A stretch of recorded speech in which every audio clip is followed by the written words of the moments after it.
Welcome back, friends, to another episode of Justice League Revisited, or if it's your first episode, simply welcome. We're glad you're tuning in as we cover one of the greatest animated shows ever to grace the screen in your home or on your phone, depending on where you watch it.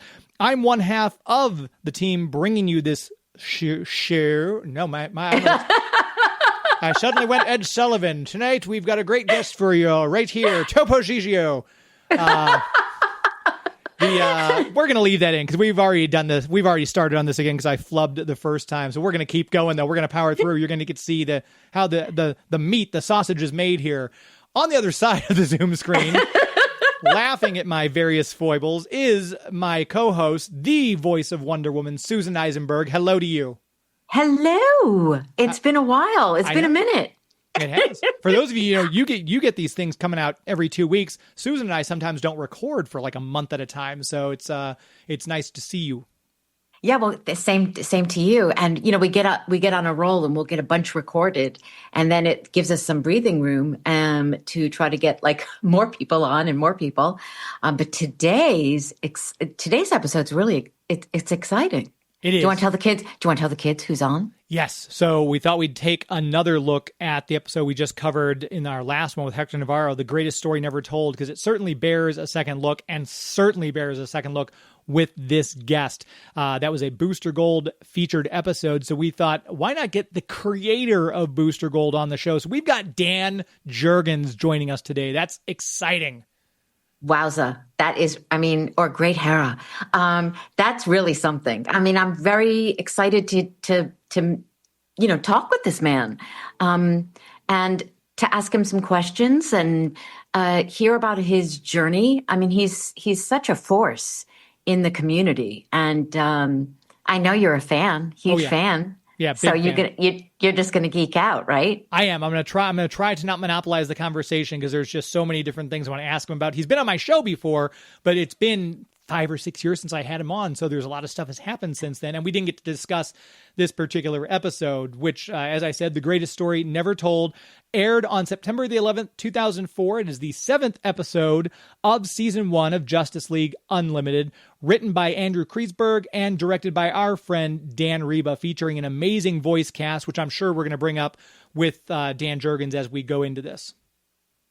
Yeah, it was an amazing voice cast, and it's a terrific episode, and it's a great character. Booster Gold, it's a great character.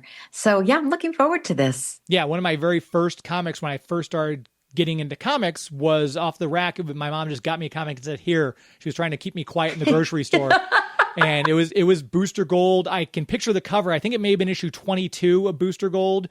And I'm like, okay. And that was one of my earlier exposure to comic books, so I'm excited to dig into this. That's why I love this character ever since then. He's been great, and Keith Giffen and J.M. DeMatteis worked their magic with him in Justice League America. That was still my favorite Justice League series from DC Comics. So yeah, lot to talk about with him.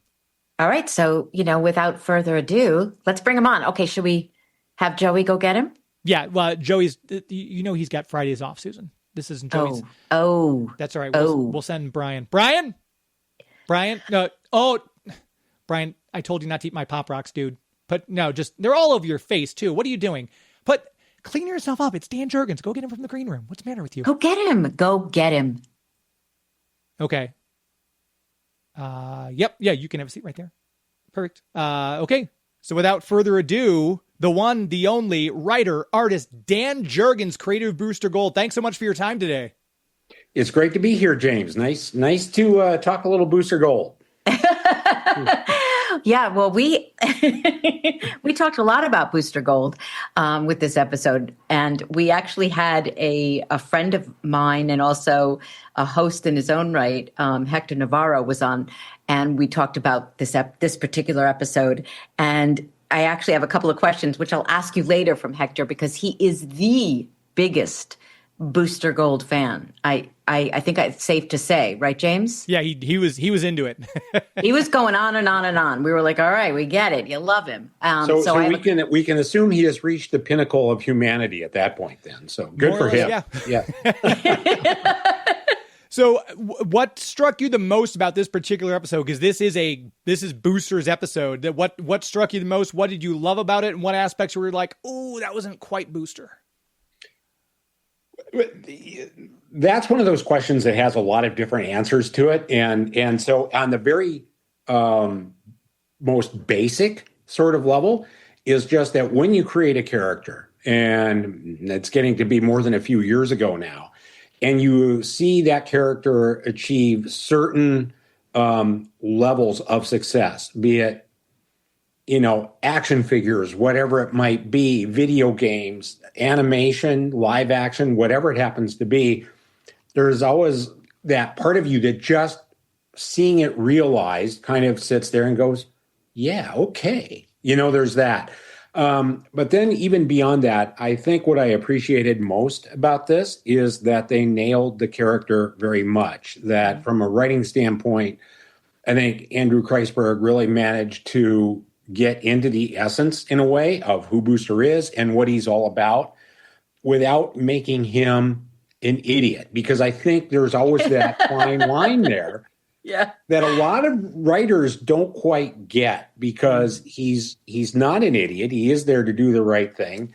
And also, people don't really, or are not, when I say people, I mean people within the fictional DC universe, aren't really aware of really how good he is at what he does. So it played up on all those things, and I really appreciated that. That's one of the things I loved about the second Booster Gold series that came out. Was the first one was very much a, that came out in the 80s, what you first did. This is Booster. Here's who he is. Here's what he's doing. That second series, almost 25 years removed from when the first one came out, approximately, that he'd already been a Justice League member. And now he's this guy who it didn't retcon his past, but it's almost like he was playing the fool at times because he has to, because he's the one fixing the time stream. And to have you write that series and get that second go at the character and really dig into him was brilliant. I think that's what a lot of people, it seems like more so that second series that you wrote, is what we see played out a lot of times when we're doing live action animation with the character. Yeah, I think that's probably true. And along with that, it's weird because in the first volume of Booster Gold, so that ran like 84 to 86, somewhere in there, we were getting into more of the time cop, time travel stuff at the end of that. But then as we came back, and it's worth noting that Jeff Johns and Jeff Katz were the writers on like the first 10 issues or so, and I was still drawing it. The idea was to really play that up more and make it more part of his mission. So it was a natural extension, I think, of what we were doing in the first series. And it ended up working out real well. And they had a little more depth to the character. And part of the fun with it also was, out of the entire fictional DC universe, it's really only Batman who knew. Right.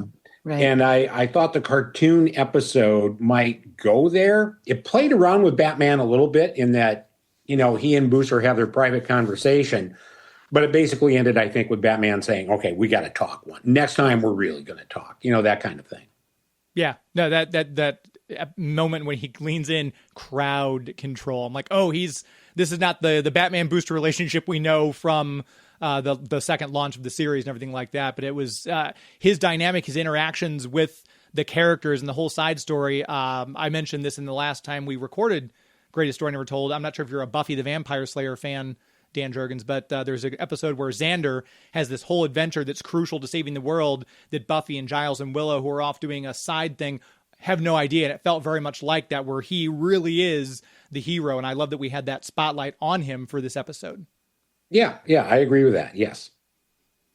And I don't want to monopolize the conversation, Susan. I know I could just comic book nerd out all day, but you could, and I'm here for it because that's why we are co-hosts, because you bring that to the table. But Dan Jurgens, I always ask people about their origin story because I think it's so fascinating for me and for James, but also for our listeners. You are a unique character because you are an artist and a writer. And I haven't come across too many of those that I've been able to chat with. So if you don't mind, and if you could just tell our listeners and us, like your beginning, your origin story, how you got to where you became this professional person. Well, it really does go back to the original Batman TV series, the live action Adam West, Burt Ward version. And I was a kid that was totally hooked on that show. And I am of the age where I was watching it in prime time when it first came on, not the rerun bit later. And one night, I was out walking through my neighborhood one summer night, and there were a couple of older kids sitting on the stoop of their home. And they had these stacks of 4-color pamphlets, which turned out to be comic books. I didn't know there was such a thing as a comic book. And as I sat down and said, what are these? I knew of Superman. And at that time, mostly DC characters, kind of knew the names and everything. But when I saw that, my favorite TV show, which was Batman, also had something called Batman Comics, I immediately got hooked because, in those days, we could not record anything, couldn't watch it more than just those 2 days per week. So that's what really got me interested. And that drove me into getting interested in comics. I was also even then playing around as an artist, just trying to figure out how to draw. And all of that started coming together as I was getting older. And I was the one who, 7th, 8th grade was writing and drawing my own comic book stories and that kind of thing.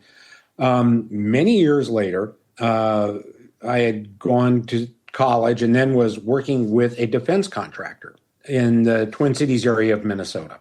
And Mike Grell, who was a writer-artist with DC Comics at the time, was there on a personal appearance at a comic book store. And I stopped on the way home from work, showed him my portfolio of illustrations, things like that. And he said, we need to get you in touch with our editor, right away. And he was at that time writing a book called Warlord, which was a character he had created for DC. And a few months later, I was drawing it. And that's kind of how it all came together. And even right from the start, I knew that I wanted to write as well. So even as I started working with DC, and we're talking like late 81, early 82 at this point, that's when I started saying, I also want to write. I can write. And I send in notes and things like that. And they eventually gave me the chance to write. And it was shortly after that then that I brought them Booster Gold. It's interesting because we've talked to people from the Marvel side of things, and obviously they had, Roy Thomas and Stan Lee. They have a test. You do, a write out a test, or they have you storyboard. Was the process for writing for you? You were already in house with them doing art, so was that a little easier to kind of get into the writing side of it then, or did they put you through your paces still? Well, so the way it worked is I had co-created a series at DC called Sun Devils that was written and edited by Jerry Conway. Mm-hmm. And Jerry, Roy Thomas, and I were the creators on the project. And as writer-editor, Jerry and I would always talk quite a lot about the story, about the issue coming up. And we worked what was then called Marvel style. So Jerry would write a plot, and I would draw from that. And then as I drew it, I would add all sorts of dialogue notes in the borders, things like that, had various character ideas. And after about, I think, 6 issues, Jerry was overloaded with work and needed to bring in someone else to write the book. And he said, look, you know the characters. You want to write anyway. Why don't you just do it and finish it out? It was a 12-issue limited series at that point. So that's really how I started. And in a way, it's sort of like, I can't quite call it sneaking in through the back door because I was already there, but it was a natural segue. And since they knew that anyway, and could then see when I did start writing it, that I didn't send in scripts with all sorts of misspelled words because, yes, it was done on a typewriter and not on a computer. Then I could move forward and they would listen when I said, hey, I've got this idea for a series and it's called Booster Gold. Did you study art? Did you study creative writing? I did. I did. My degree is actually as a graphic designer with a minor in illustration. But if you go back to the 70s, so like when I was a kid, and science fiction was incredibly popular at that time. And I just was one of those kids who devoured anything I could get my hands on, as well as the classics. I mean, all of that. And so I took a couple of creative writing classes to go along with what I was doing, in part because I thought I might end up more in the copywriting sort of things or art director end of things. And but like so many things in life, whatever we learn ends up, I always call it the toolbox of life, and everything can give us those tools we need to use, in sort of cross-purpose them in ways we might never have suspected. Yeah, and with Booster Gold, Mike DiCarlo, we met him. He actually was with you at Terrificon, I think, 2 or 3 years ago. Yeah. Was he assigned to you as an inker, or were you familiar with his work and said, hey, I'd love for Mike to ink Booster Gold when you guys got started? Oh, yeah. So actually, Mike, when I first started on Warlord, Mike inked the first job I ever did at DC Comics. Okay. And we had worked together on Warlord for probably about a year and a half already. I like what Mike did on my pencils, so that when we sat down to find an inker on Booster, Mike was a natural choice to go to. And we talked, Susan and I were talking briefly, we logged on before you came in, that about Doomsday too, and the whole, we could do an entire podcast episode on just the death of Superman. But I'm assuming, you've seen other episodes besides this one for Justice League. Doomsday's popped up a couple times too. Just your thoughts on seeing Doomsday in animation, and I know they've done them in live action too on Smallville and on the big screen. What's any thoughts on Doomsday other than versus Booster, seeing them live action side by side? It's somewhat the same thing, and it gets into, once again, this idea that as when you start to dream up characters and start to put it all together, and it starts out as just like a doodle and a rough sketch and that kind of thing, when you're just wrestling with those very basics of who a character is, what that character might look like, and that kind of thing, to ultimately sometime later see it again realized, be it animation or live action or an action figure, however it ends up happening, it's a little bit hard to believe. So some of it is just you're sitting there going, wow, it really made it. It clicked. It worked. And there's this character up there with, Superman or whatever. So there's always that initial part of it that just kind of is a little bit of creative validation, I would say, in and of itself. But then at the same time, after you get past that, then you start to critique it and say, oh, I wish they would have done a little more of this, a little more of that. And you kind of go at it that way. Susan, anything else? I just, like I said, I don't want to, I'm trying to be cognizant that I'm not just mouth vomiting and monopolizing the conversation. So. Well, I'm going to ask you Hector's question, because coming off of what you just talked about, he said, what's been your favorite aspect of Booster Gold's ongoing legacy in comics or adaptations that you never envisioned when you came up with the character in the 80s? Ooh, that is a good question. You know Hector what? Navarro. I think in part just the fact that he is still there and has always been this continuing presence, because there are a lot of characters who showed up and they just disappear and kind of like fade into the ether. Mm-hmm. And that has not been the case. That from the day Booster Gold first showed up, he ended up in the Justice League very shortly thereafter that. So he always had that connection with the rest of the DC universe through that Justice League, but has always been out there in a presence. And I think has always occupied a unique slot in this pantheon of great DC characters. So because that slot is somewhat unique, I think that makes him an individual, and that's part of what makes him succeed. So that even as we're here today, I guess the surprise would be of sorts that, it's been 40 years plus since Booster Gold first showed up in his own title. And yet we're here, we're talking about it. There are a lot of people who have a lot of genuine fondness for the character.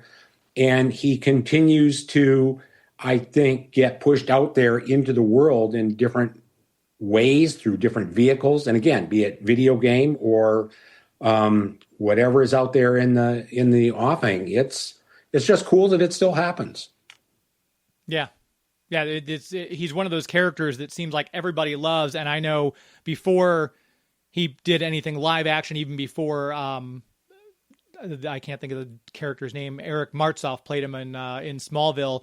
My dream casting would have been to see a pairing of Beetle and Booster and have it be Alan Tudyk and Nathan Fillion. Alan Tudyk is Beetle and Nathan Fillion is Booster, but obviously that ship has sailed now that we've got Nathan as Guy Gardner in the DCU. Unless they end up being twins, yeah, it certainly is. have maybe you can't say if they've already contacted you, but have you given any thought to, boy, if they were going to put him in James Gunn's universe now, have you given any thought to an actor you'd love to see portray Booster on the big screen? There are, and right now the character is in development at HBO as a series, live action series rather than big screen. But I think what I always talk about, rather than specific names now, are sort of the traits that I think the character has to have. And one of them is just because Booster does make mistakes, yet stays in the public eye, there has to be a certain sense of charm there that people just don't want to say, no, get out of my sight to him in a way. I always talk about him as having to have that quick, instant smile that just disarms you. And I think we've all met people like that. It's rare, but, we've met people who just, when you're with them, even if they're screw ups, they somehow put you at ease and you like hanging out with them, right? And they often have just that sort of face and facial expression that make you feel at ease. And like I say, that disarming smile that make you like them on the spot. And I think that's part of it. And if I were to go back 20 years, or maybe even a little more, kind of around the time we were doing the second series, when we would talk about types, then I would say, to me, like Justin Timberlake at that age sort of had that flair. He could move well, so there's that athleticism that I think a hero has to have. And just that, out of nowhere, someone who could just smile and you'd say, yeah, okay, I can see you. And you're advertising that cereal and maybe I will buy it. That kind of thing. The high Q rating. Yeah. And a lovable screw up that you still kind of like to hang out with anyway. Susan can relate because she puts up with that all the time on the show. I wasn't going to say anything. No, I appreciate that. So can I ask kind of a weird, maybe awkward question, but do you own the character? No. Like if somebody's doing a character like the HBO people, do they have to come to you? No, they go. DC Comics owns the character just as they own, say Superman and Batman. And anybody who wants to use the character has to work with them. There is a financial arrangement that exists where I get proceeds from that. Okay. But yeah, it's actually DC Comics that has both copyright and trademark to the character and has now these 40 plus years. Fortunately, I have a nice relationship with them, and the creation of Booster Gold has been mutually beneficial, both to them and to me. And we have a strong relationship because of that. So you were working with them, with DC, when you created the character. Yes. And because you were an employee at the time, it becomes their character in terms of ownership. Yeah, well, that's sort of the way it works. Yes, it's a little bit different in that because, when I did come up with the character, I pitched DC on it. And yes, as part of that and them wanting to publish it, in those days, the venues for self-publishing or creator ownership really didn't exist as they do now. So it was basically you go to the publisher with the character, they decide whether or not they want it, and then they say, here's the financial arrangement that will exist. We will own it, but here's what you get, and it kind of grows out of that. Got it. Mm-hmm. I was just curious about that because, sure. I mean, it's your baby, and then, but they own it. Yes. Okay. Yes. I'm curious because if it's getting a series, and like we've seen with James Gunn's Peacemaker, we see Peacemaker popping up more in DC Comics. I'm hopeful then that they would say, hey, let's do another Booster Gold series. I would assume they'd have you come on for that. I mean, they brought a bunch of you back for the death of Superman because all of you were instrumental, you and Jerry and people like that, to come back. I would hope they would say, hey, Dan, we're doing a new series. It's happening. Would you like to write and draw or both a Booster Gold series? Yeah, and we're actually talking about a couple of different potential ideas right now. I think some of it, the one thing we do all know certainly is anytime any property would go to series or movie or anything, however it might work, you're going to see more of that character. So yeah, and we're talking about a couple of different options and ideas right now, and just kind of in a little bit of, I wouldn't say a holding pattern. Some of it is I have to get my schedule opened up, and then we have to figure out how this all fits and just exactly what we want to do with it. Yes. I think it's interesting, some of the stuff, because you mentioned earlier, and my mind's kind of flashing back, Sun Devils, because I literally, like 2 weeks ago, just bought the entire 12-issue run again because I remember reading it when I was younger. I'm like, okay. I'd really love to revisit this run. So I bought all 12 issues. We see, it seems like they're dipping back a lot into these properties that, as you said, kind of fell into the ether. I know we had in the Deadpool team up at Marvel, they brought back Crystar, which, Ralph Macchio worked on the saga of Crystar and Jim Shooter worked on that. Has there been any talk of ever going back and bringing the Sun Devils into a current story? Because it seems like now would be a great time when people are so steeped in nostalgia, and it was such a great series. You and Roy Thomas and Jerry all worked on it. Has there been ever any talk of that? Yeah, it's funny because from time to time, it will just come up as not one of those joking ideas, but like, well, maybe we should. And then it just doesn't happen. And, one of the realities of the creative professions is always going to be that for every idea that sees the light of day, there are 19 others that don't. Sure. And it's amazing to think back to the amount of conversations we've always had where we'll talk about this particular idea or that. And for whatever reason, that thing that seemed great on Wednesday morning at 10 o'clock, and like, we can't wait to get started by the next week on Tuesday, for one reason or another, someone loses the enthusiasm, there's a financial change, there's a something, or you have a better idea. It just doesn't happen. So who knows? Maybe one of these days. Was there ever any interest in doing live action, writing for a cartoon, feature, series, any of that? I have had that at times, yes. And I think that if I were to go back and do this all over again, it's something I might have pursued more strongly. Part of it has always been that because I have been so busy with comics and continued there, that I just never kind of forced it that way. And some of that is also because I write and draw for the most part. That becomes a totally self-absorbing sort of exercise that a writer, for example, can write, say, 3 or 4 titles per month and then also go explore different options, whether they're writing a book, writing a screenplay, whatever it might be. There is that room to do that.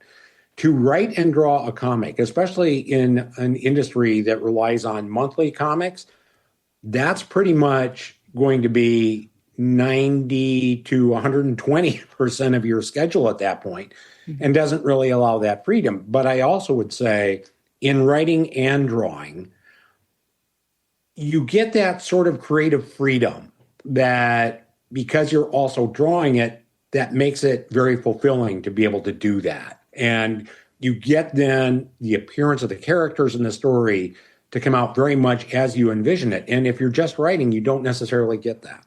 Yeah. To talk about the episode just for a moment, we have obviously Tom Everett Scott voicing Booster, Billy West, who I love as the voice of Skeets. They were both great. Yeah. Great. Yeah, Lori Loughlin as Dr. Tracy Simmons. We had Chris Cox as Captain Adam, Jeremy Piven as Elongated Man, Kathy Susie as Young Boy and the Pregnant Woman. Obviously, we had Phil Lamar, Carl Lumley, Kevin Conroy, and Susan Eisenberg for our mainstay Justice League casts. When you were hearing the voices for not just Booster, but the other ones too, was there anything like, oh, that's perfect, or wow, that's a great choice, surprising, but it works really well? Were there any of the voice casting that kind of surprised you or wowed you more than another? It's funny because that also is one of those questions with a yes and a no to it. And when I first saw it, I thought Tom Everett Scott with Booster was like totally on the money. Just really thought that was a perfect choice. When you're a writer, in your head, you hear different voices at times. And the imprint in my head for Skeets would have been very, very different. It was a little more mechanical in nature. So that to have Billy West come out and do it that way was like so different. It was like, oh. And then I realized I like this. It brought a little bit more of a humorous element to it, and also a little bit. Skeets came across, and this is what it was always. Skeets was Jiminy Cricket, right? So that's always what his role was supposed to be. Skeets was Jiminy Cricket. I was supposed to keep Booster sort of on the straight and narrow and don't go too far here. And I thought what came through in that is there was sort of this almost like a nanny sort of quality to the voice of, no, Booster. And it was written so that Skeets humored Booster a little more, but kind of kept him in check the same way. So I really, at first it was like, really? And then, oh yeah, I like this. So that's hence the yes and no answer to it. James, do we have some questions? You said you put it out there. We do, yes. On Twitter, we put out there. I try to be cognizant of putting this out there that we have guests on that I ask our Twitter followers questions so that they can get in direct contact with these creators and guests that we have. And I'm going over now, looking like we've got our friend at SuperThor94, one of our followers, says, "Hey, Dan, love your work, and you're my favorite Superman writer. Love the JLU episodes. Your work inspired. Do you have plans to write more comics with Booster, Superman, or other characters that you haven't written much of before?" I know we kind of touched on Booster, but are there stuff that you're working on right now that you're able to talk about? Yeah, so right now, one of the things I'm doing is I had done a project last year called The Batman First Night. Mm-hmm. And this was a 3-book project with a wonderful artist by the name of Mike Perkins that goes back to 1939. And that's when Batman was first created. And we tell the stories of Batman really after he's been the character only about 2 weeks, or appeared in public maybe only 2 or 3 times. We are in the midst of our second one, our second set of 3 books on that. The first one just came out last week, and this one is called The Batman, The Second Night. And so we're continuing with that. And each of those is 48 pages long. So when I say a book, it's a nice square-bound edition of the book. So that's what has us really wrapped up at this point, yes. Do you know about release? I'm sorry. But yeah, and as I said earlier, in terms of whether it's Superman and or Booster, yeah, we're talking about things that are probably going to happen. It's just around the corner a decent ways yet until I get the Batman stuff done. Do you know of a release date for when that book's going to come out yet? Is it still kind of to be determined, or the Batman book? Mm-hmm. Yeah, the first issue just came out last week, and it's called Batman: The Second Night, and it just came out last week. My Larry, if you're listening, owns Bugs Comics. He's supposed to pull every Batman title for me anytime it comes out, so I'll have to quiz him about that. Yeah, it's a nice square bound black label edition book, and yeah, the first issue just came out, so it's out there. We were talking earlier, Susan and I, about the death of Superman, how big of a thing that was.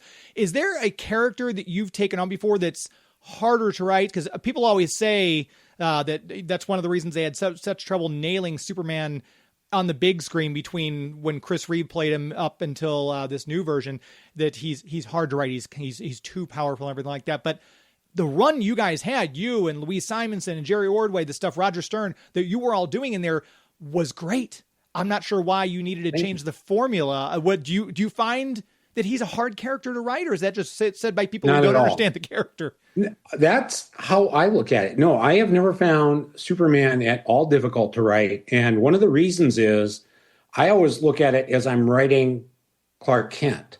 And I say, okay, if you take the idea of you're writing the stories about a journalist who moved to the big city after growing up on a farm in the middle of Kansas.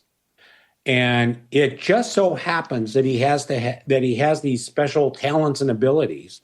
And this is how I do it. To me, if you look at it that way, then you start to understand everything you need to know about the character. And once you understand what you need to know about the character, then you can start to build everything else around it. And the power level, while there are big and obvious things to have to deal with there, if that level of power is complicated by personal choices that this kid from Smallville, Kansas has to make, that's where you start to build the story. So if you start with that character and build from there, you'll be fine. And so to me, that's always been how I approach writing Superman. I'm pausing to make sure Susan gets a... Well, I do have a question, but I don't want to interrupt somebody who asked a question online. Are there any...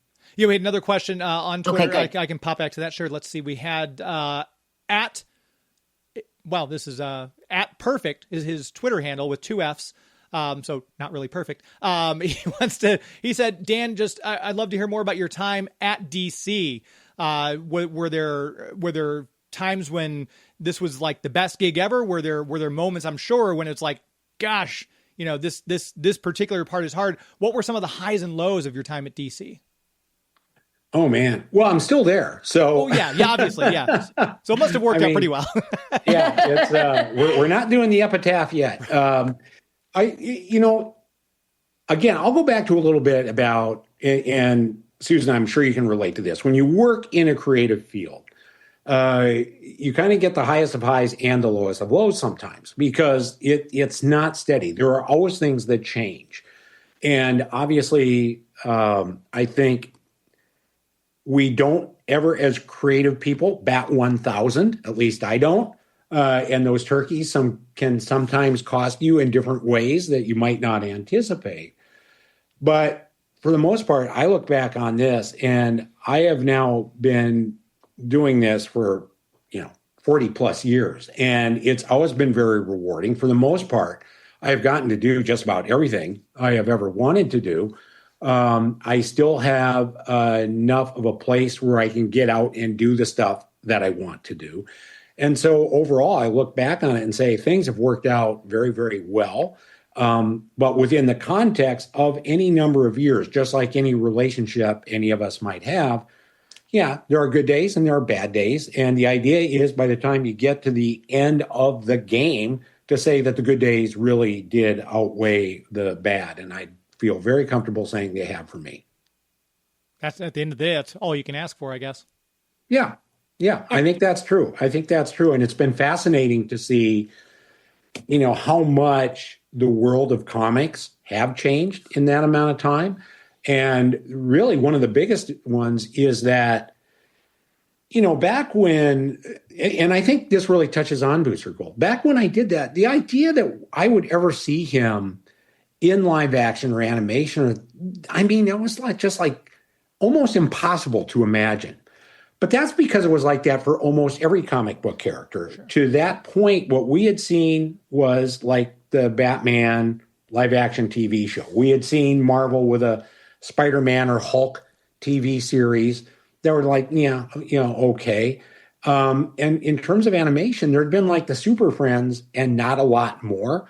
So that to ever have thought we would get to the point where 40 years later, we'd be talking about the stuff we have seen on the silver screen, where we would talk about these different versions of animated DC characters, whether it was this particular JLU episode or the series or other Justice League series or any of that. I never could have seen that coming, ever. So that's where things are so radically different now and why it's just fun to see it happen. And I don't think I've had the chance to ask you yet. What were your thoughts on, it looked like they were going to heavily feature Booster Gold in another season of Legends of Tomorrow with Donald Faison. What were your thoughts on that casting? Because I thought he really brought a nice energy to the character. I thought it would have been great to see what they'd done going forward. Did you have any thoughts on that? Oh, I thought it was one of the best walk-ons I ever saw, where, all of a sudden, we're in the midst of a battlefield and he tees off and is playing a little bit of golf. And I can't remember the name of the song, but it was just ideal. It was perfect. And so I thought in terms of introducing a character and having them walk on stage, it was absolutely fantastic. And it would have been fun to see more. Yeah. One of those series that tragically did not get picked up as it should have been, but that's a whole other podcast. Well, yeah, not only that, but here's the other thing I say. It is also the ultimate Booster Gold story, right? I mean, because if we look at everything that happens, that's great. If I go through the character who had been optioned for a movie once, and that ended up not working out, screenplay written, all that stuff, optioned as a TV series that didn't work out, and now under option again, or even walk-ons Legends, as you said, the very last episode ever and not go for there. If I were writing this as a comic book, it would end with him saying, God, this is like, why does this always happen to me? And it really is the most Booster Gold thing ever. It's so true. I think that's what Hector was saying, why he loves the character so much is because he's always aspiring, Yes. And I have one more question about if somebody's in their 20s and is thinking, I want to write comic books, I want to draw comic books. Is it only DC and Marvel? Like, are there opportunities out there for people to get into the business if they don't have connections to the two biggest companies that are out there? Yes.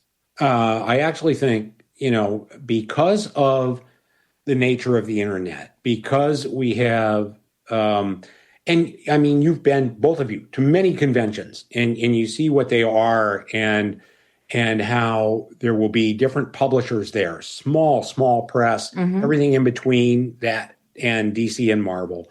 There are different venues to get your work out there now that really didn't exist at all in the same way when I would have started. And what I always encourage people to do is, if you are that person in your 20s and you want to write or you want to draw or both, just keep at it. Go to these conventions. And I will say, okay, if you're a writer and you have an idea that you want to get out there somehow, go up and down Artist Alley and just start talking to people and find someone that you think, yeah, I might want to work with this person. And then maybe you two can get together and somehow generate that and turn it into a physical sort of product. Because even if you have to print something up yourself, and it will cost a little bit of money to do that, but even if you do that, you then can go to a convention a year or two later and have that and hand it out to people. And I have done many conventions where someone has given me a comic book that they did themselves, or someone else, or a publisher printed up, but they want me to look at it and read it. And, that can be what I do on the plane on the way home, or once I am back, and I'll give it a look. And that is a good way to convey your skill set. And so that is one way to do it. I think any way to keep working and get your work out there. And it's also to do on the web. Plenty of people now are just uploading their artwork that they generate to different sites. Some are getting discovered that way. There are different options available now. Yes. Okay. Thank you for that. And when you are with either DC or Marvel, I assume you have to be exclusive to one of them. I can't imagine you can go back and forth. I have, and currently am, in fact. I've been doing a run of covers at Marvel over the past 2 years, while also doing a lot of stuff at DC. Is that unique, or is that... it comes and it goes. There are times when we get into this phase where a lot of different creators are working both places. I think there's certainly a fair amount of that happening right now. Then there are other times where the workforce is just sort of under contract to this place or that place. And it comes and it goes. Right now, it is possible, I think more than so than it had been, say, 10 years ago, to work at both. The idea is to just make sure you don't blow anyone's secrets, and Right. and to observe those things which we are all taught to observe, and in terms of keeping things at sort of a level of reasonable information. Right. My last question before we let you go, because I can't believe this time has blown by so quickly. Obviously, you mentioned before you're very busy. You're constantly writing and drawing and doing these different projects. When you're not doing that, when you're just consuming content, is there a particular DC show, movie, be it animated, live action, that you is kind of like your comfort series or your comfort movie? You just pop in just if you want background noise and you kind of want to relax and shut your brain off a little bit. Yeah, there is. I would say it was the first Christopher Reeve Superman movie, and because in so many ways, and again, like all things, we have to go back to the time in which that came out, and really all the world knew at that point was primarily the Batman TV series that I had referenced earlier. So when I went to that movie, and it had not even I went like this opening night thing before it was fashionable to be able to go say, yes, I went to the midnight showing, whatever it was. The minute those credits came on, it blew me away. And to see those credits come on like that, from the very start, we understood that the difference between that version of Superman we were seeing on screen and what had appeared on TV earlier was like light years separation between them. And that, I think, did usher in this idea of fictional comic book characters appearing on screen and being totally acceptable. Because I think a lot of people thought they were going to see kind of the same pop treatment that Batman as a TV series did, whereas this played it much more straight, probably with the exception of Otis. But, but it was just this major leap forward. And some of the scenes in that movie are so beautiful and very true to Superman that, I still sit back and go, it's amazing what that movie gave us all. It really is. Yeah, absolutely. And that's a great note to end it on. Obviously, I'm going to go out today and grab that Batman comic that I missed last week from you. If people want to keep up with you online, are there best places to send them social media, websites, things like that? Yeah, I'm still at Twitter, now called X, the Dan Jurgens. You can find me there, and that's where you will be kept up to date for the most part. Perfect. This has been such a cool thing to talk to, especially for the Booster Gold-centric episode, the creator of Booster Gold. So we can't thank you enough for your time. This has been fantastic. I know when James told me you were going to be on, I just thought, really? Like, that's so, we had just talked about the show and Booster, and this was such a pleasure. Thank you so much for doing this. My pleasure, Susan. Thank you. This has been a lot of fun. We'll have to have you back at some point then if you're game. Absolutely, 100%. Great. Thanks so much. Thank you, Dan. You are welcome. Thank you. There he goes, the one, the only Dan Jurgens. One of the coolest things about getting into Unlimited is now we've had Mark Waid. We've talked to J.M. DeMatteis. Now we've had Dan Jurgens, the comic book creators who were now kind of able to fold into this big thing. Has just been so much fun. You should have seen, you can see your face when you look back at the video, but your face, it's so sweet because he'll mention titles.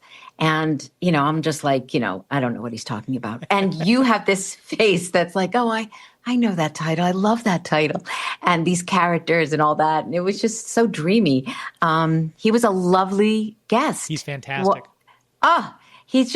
I so enjoyed that. I really, really enjoyed it. It was terrific. I know my eyes lit up probably as soon as he mentioned Sun Devils because like, I just bought that series again. And what a treat that he does Comic-Cons because how great for the fans to be able to meet this lovely person and talk to him. And he was so generous about people give me things and then I read them on the plane when I'm going home. A lot of people won't do that. I thought about that when he said it. Yeah, I'm like, wow, this is someone who actually takes the time to do that. And other people were like, yeah, sure, kid, I'll look at your stuff. And, you'd hope they all do, but exactly. The fact that someone at his level is doing that was really impressive. Yeah, and he's just such a laid back, he has such stature and yet he's just so approachable and so laid back. I'm so grateful he did that. It's just wonderful. Yeah. And I think that's a nice little coat on our Booster Gold coverage here because we had the last episode with Hector and having the creator. I mean, who else gets the final word on Booster Gold other than Dan Jurgens? So that was a nice way to kind of wrap this little 2-part series up. I know. Look at us with the creators. Join us next week, friends. I know what we're doing next week. How this will fall out. Actually, I think I do know what's coming next, but sometimes we haven't recorded these in advance. That's why we don't normally do a coming soon on Justice League Revisited. Right, because sometimes it's like not till 6 months from then. Yeah, we sat on that one with Stan Berkowitz covering Fearful Symmetry for probably 5 months before we were able to release it. So I know I was listening to it in the car, and I was like, wow, this was a long time ago. Yeah, I think that was the first one we recorded getting into Unlimited, and we didn't have another one until like a couple months after that before we recorded and released our one with Mark Waid. But yeah, thank you again, Dan. Thank you very much. Dan Jurgens is a fantastic guy. Like I said, I didn't get a chance to pay him this compliment online too, but he's one of those people you can see artists as the time goes on, their style changes. You can see it with John Romita Jr. You can see it with Rob Liefeld. There are certain artists, though, and Keith Williams is one of them, whose art style doesn't really change that much. It's this perfect. It's almost like a beautiful fly in amber. Like he draws Superman as wonderfully crisp and bold as he did in the 90s when that whole, he had the triangle series, as they called it, when you have to follow the triangle numbers to know which part of the story you're in. His art is just amazing. I takes my breath away every time I see a Dan Jurgens piece when he's doing these covers now for DC and Marvel. It's just, it's so impressive. I'm just so glad you said it because I was going to say it, but you beat me to it. Good. And so well said. But so that's another one wrapped up, as Susan likes to say. It's another one in the can. In the can. Well done. And all right, let's move along here. So why don't we cover the podcast itself? We need people to subscribe to the podcast. We love people. Oh, we had a lovely review that I shared with you. And I'd love to be able to, it was Big Boss 511 wrote a lovely review, Big_Boss 511. Thank you for, sending us that review and taking the time to do that. Much appreciated. And so we want people to subscribe. We want them to leave. It's a lot. We want them to leave a review, and then we want them to check out our Patreon. So that's a lot, people. Yeah. You've got your marching orders. Yeah, we always appreciate the reviews, and especially our patrons. We appreciate them very much because we just launched that. I don't think it's even been 2 months. Yeah, not long ago. And that's if you're on there, you get to see the video. So we record. Right. We don't record our intros and outros on video because we do those after we let the guest go. So we're cognizant of their time. But you get to see Dan Jurgens, and you get to see evidently my goofy face when he's mentioning Sun Devils and everything like that. And if you're very, very lucky, you might get to see Ollie make an appearance as he comes back past Susan or lays on her couch. Or I don't see him there now, but no, he's not. Well, yeah, and we're not filming this anyway, but he was here earlier. All right, and what do we want to? How do people reach you? We know how people can reach Dan, so how can people reach you? I am easily accessible. I've been spending a lot more time on Threads just because I've gotten some really great interactions on there. So if you're over on Threads, follow me on that and, interact with me. Tell me, hey, tell me you like something about the podcast or share a comic book cover that you really enjoy of Dan Jurgens, and I'll shoot my favorite one back to you. It's Threads. It's at Geek to Me Radio, just like it is on Twitter and Instagram as well. You can go to facebook.com/Geek to Me Radio, and we post stuff about the new shows we've got there for my live radio show every Sunday at 10 o'clock Eastern, 7 p.m. Pacific. We do have a live show that we do, a brand new show every single Sunday that now I've been doing for a little over 9 years now. So you can check that out. We've got great guests in the world of TV, movies, comic books, video games. Dan Jurgens has been on my show several years ago, but we've always got some great people on there. I'm hoping to lure Paul Kupperberg on because now that the Peacemaker season finale is coming up, I'm hoping to lure Paul Kupperberg over and we can chat Peacemaker. So check out Geek to Me Radio and subscribe on YouTube, please. We're almost to 10,000 subscribers. Love to hit that mark by the end of the year. So youtube.com/Geek to Me Radio. Wow. Look at you. And you have a Comic-Con. Yes, I'm moving and shaking. I got the Comic-Con going on, which will be year 2 of Two Rivers Comic-Con. Last year, our theme was superheroes. So we had Susan, and we had Carl Lumley and Phil Lamar and Maria Canals Barrera, along with Dan Reba. We had a bunch of great comic book talent. So we're doing it again this year. This year, if you've never had the chance to meet Andrea Romano, she's going to be at my con. We're going to have the godfather of G.I. Joe, Larry Hama, will be there, along with Jerry Conway, who we mentioned in this interview, co-creator of Firestorm and Punisher and Power Girl. He'll be there, and that's just a few of the guests we have lined up for our 80s and 90s theme for season 2. Wowza. That's going to be so much fun. I'm excited. Really. I'm excited. It sounds fantastic, even though I don't recognize, 3/4 of the names you just mentioned. That's all right. That's okay. And what about you? I know you're hitting the con circuit. You just did one not too long ago. Are you? Where can people keep up with you and your schedule?